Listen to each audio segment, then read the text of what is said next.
عامر صاحب آگے بڑھتے ہیں اگلے ٹاپک کی جانب جو ہمارا ریویو آف ججمنٹ ایکٹ سے متعلق ہے۔ سپریم کورٹ کی جانب سے ایک فیصلہ سامنے آیا، کل عدم قرار دے دیا گیا اس کو، اور یہ ریویو آف ججمنٹ ایکٹ کا معاملہ اس وقت سٹارٹ ہوا تھا جناب جب پنجاب میں ایک سیاسی بحران تھا، الیکشنز کی ڈیٹ کے حوالے سے بات کی جا رہی تھی، اور اس وقت میں خود نوٹس لیا گیا سپریم کورٹ کی جانب سے، اس کے بعد قانون سازی کی گئی۔ خیر اس فیصلے پر عمل درآمد تو نہیں ہوا 14 مئی پہ الیکشنز جو کروانے تھے، لیکن یہ قانون سازی آ گئی جس کے بعد اب سپریم کورٹ کا جو فیصلہ ہے انہوں نے کہا کہ اختیارات میں مداخلت ہے۔ عامر صاحب کس طرح سے اس فیصلے کو دیکھ رہے ہیں یہ موجودہ حالات میں؟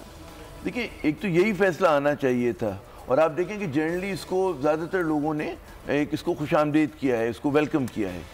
کیوں کیا ہے؟ سوائے پی ڈی ایم کے اور مسلم لیگ کے۔ میں آ رہا ہوں مطلب وہ میں کہ زیادہ تر میں نے کہا نا، میں نے یہ نہیں کہا کہ ساروں نے کہا، سارے میں نہیں کہا۔ تو جن کو اعتراض ہے ان کو اعتراض اس بات پہ دیکھیں، جو اگر آپ اس کا فیصلہ پڑھیں اس میں بڑا مطلب واضح الفاظ میں کیا کہ پارلیمنٹ نے بیونڈ اٹس مینڈیٹ گئی ہے نا، جو آئین کی اسپرٹ اس کے خلاف کیا ہے۔ آئین یقیناً پارلیمنٹ بالادست ہوتی ہے، قانون سازی کر سکتی ہے، لیکن جو آپ کو آئینی ترمیم کرنی ہوتی ہے وہاں پہ آپ کو پھر 2/3 میجورٹی چاہیے ہوتی ہے، آپ بل کے ذریعے نہیں کر سکتے۔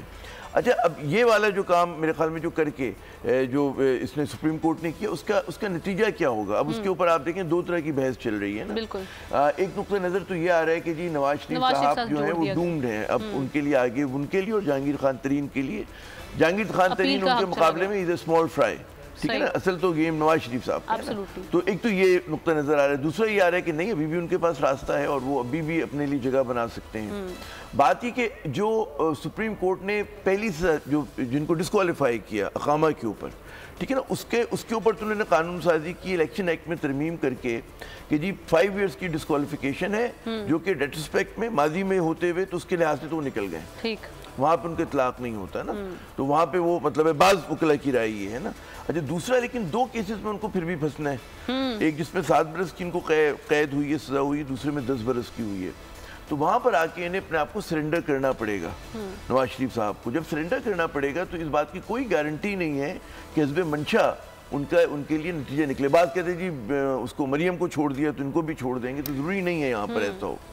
اگر ان کو ذرا بھی اس کے اوپر حوصلہ ہوتا تو وہ ملک آ جاتے بھائی کے 15 ماہ کے دوران۔ بالکل، اب کیا وہ کاکڑ صاحب کے 3 سے 6 ماہ کے درمیان آنے کی ہمت کریں گے، یا ماضی کی طرح جو ہے وہ چولہے پہ رکھے ان کی خبر جو ہے آنے کی وہ ٹھنڈی ہو جائے گی؟ کئی مرتبہ ہوا نا کہ آ رہے ہیں شیر آیا تو ابھی تک تو بیچارے آئے ہی نہیں۔ لیکن ان کے بھائی اتنے جو گارنٹر رہے ہیں ماضی میں، انہوں نے پھر گارنٹی دی ہے کہ اگلے ماہ میاں صاحب آ جائیں گے۔ مطلب کہتے ہیں نا وہ آپ کہنے کو تو انہوں نے اسٹیمپ پیپر 50 روپے کا دیا تھا بھر کے کہ وہ آ جائیں گے، لیکن مجھے نہیں لگتا اتنی آسان نہیں ہے، کیونکہ انہیں ایک مرتبہ عدالت کے سامنے جب اپنے آپ کو سبمٹ کریں گے، پھر قاضی فیض عیسیٰ جو ہیں وہ آئین اور قانون کے مطابق چلنے والے ہیں، ٹھیک ہے۔ انہوں نے قاضی فیض نے ان کو بہت بڑا ریلیف دیا تھا حدیبیہ میں، کہ ان کا کیس کھولنے نہیں دیا تھا، اوپن اینڈ شٹ کیس تھا کرپشن کا، اور بہت بڑا کیس تھا وہ، ٹھیک ہے نا۔ وہ انہوں نے کہا کہ جی مطلب ہے کہ اب اس کی ضرورت نہیں، بہت پرانا کیس ہو گیا، لیکن لوگ کاؤنٹر آرگیومنٹ یہ دیتے ہیں اس کے اوپر کہ جرم تو جرم ہے، اگر اس جرم کی سزا نہیں ملی تو اس کا مطلب یہ تھوڑی جرم آپ نے اگر چوری کی تو وہ پرانی ہو گئی تو سزا نہیں ملے گی، آپ نے فراڈ کیا تو اس کی سزا نہیں ملے گی، یا آپ نے کوئی اور قتل کیا تو اس کی سزا نہیں ملے گی نا، جب بھی ملا آپ تو خیر ایک اس پہ آرگیومنٹ ہے، لیکن وہ کیس کلوز ہو گیا۔ لیکن یہاں پہ عزیزیہ کا کیس ہے، اور دوسرا ان کا جو ایون فیلڈ اس کی جو منی ٹریل یہ نہیں دے پا رہے ہیں نا، تو ان کا سامنا کرنا پڑے۔ تو نواز شریف صاحب کے لیے پھر آپ یہ دیکھیں نا، جہاں نواز شریف صاحب کے لیے ہوپلیسنس ہے وہاں پہ شہباز شریف صاحب کے لیے امید کی کرن ہے۔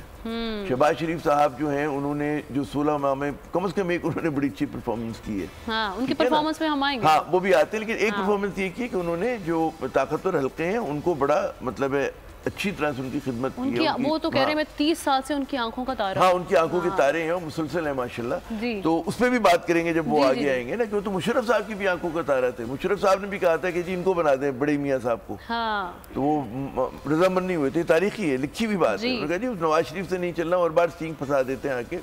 جھاڑی کے اندر اسٹیبلشمنٹ کی، تو اس بار بھی خطرہ یہی ہے۔ تاریخ کا امین،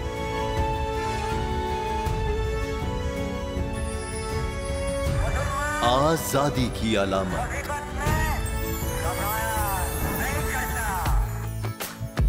حسن کا آئینہ دار،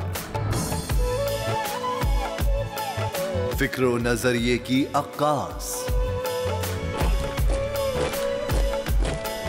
سرفرازی کا گواہ، یعنی ہم سب کا نگہبان۔ پاکستان.